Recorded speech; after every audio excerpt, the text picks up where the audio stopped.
The British Foreign Secretary Lord Cameron says there needs to be an immediate pause in hostilities between Israel and Hamas. David Cameron stopped short of calling for a ceasefire, saying a pause will provide important relief, perhaps lead to longer-term solution.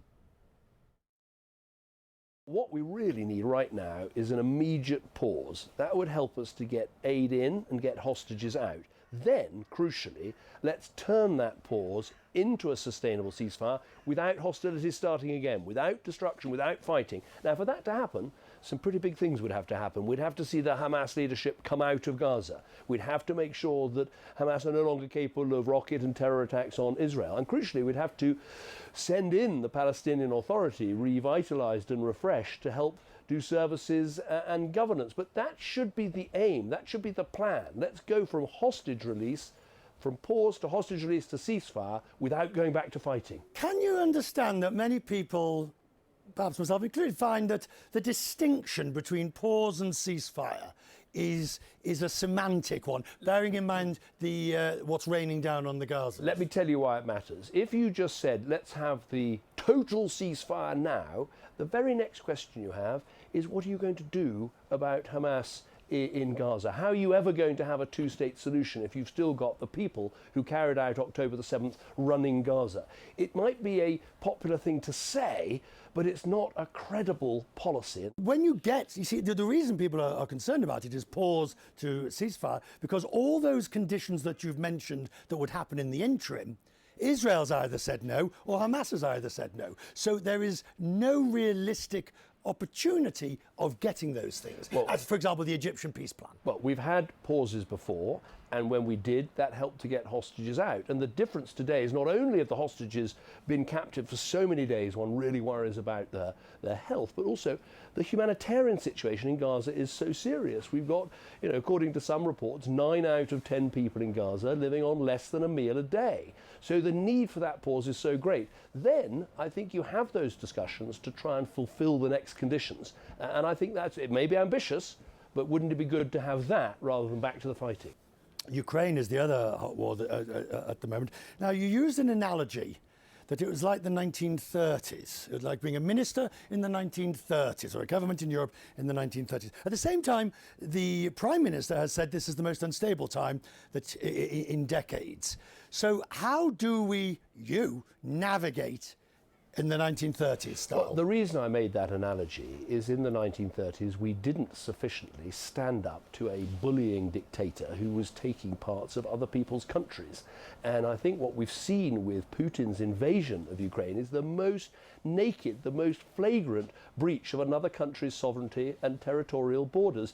And so I think it's the challenge for our generation. How do we respond to that? Do we back the Ukrainians with all that we've got? Do we stay in for as long as it takes? I say yes. The latest reports suggest that the Ukrainians are finding it much more difficult, and that Russia, if not exactly prevailing, is certainly seeming to be on a stronger footing. It's got armour production and all of this. Now, I would challenge that, because look at the Black Sea. There, you've seen the Ukrainians push the Russian Navy right back across the Black Sea. They've opened a grain corridor. They're exporting grain.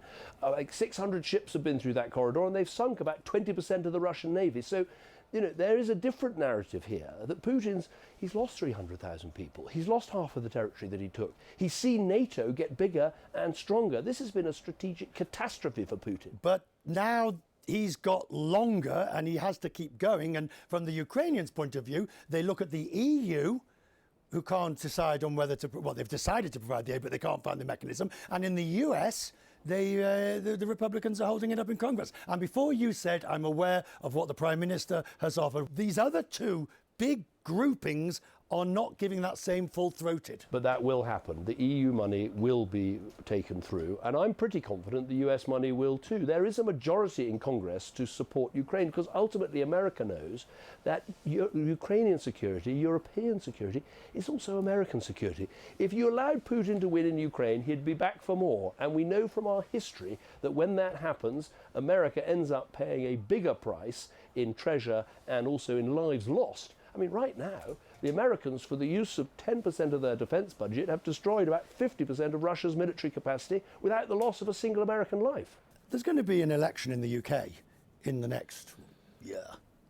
Are you going to be an active part of it? Yes, now you're an active part of the government. Yeah. But I mean, you've sort of been brought in and... No, look, be clear, I haven't come in simply to be foreign minister and to do meetings at meetings like this. I am absolutely all in. You'll campaign? I will campaign. I'm a strong believer in Rishi Sunak and his plan. I think he's an excellent Prime Minister. He's got a very strong team. He's got a great economic plan for Britain, and I want to get behind it. All right, well, choose a colour. Oh, I know where this is going. I'm going to go blue. What a surprise. What a surprise. Please. There's no point. Never surprise people on television. Right. Now, what have we got to do here? Explain to me. Right, I'll take it slowly. Yeah, OK.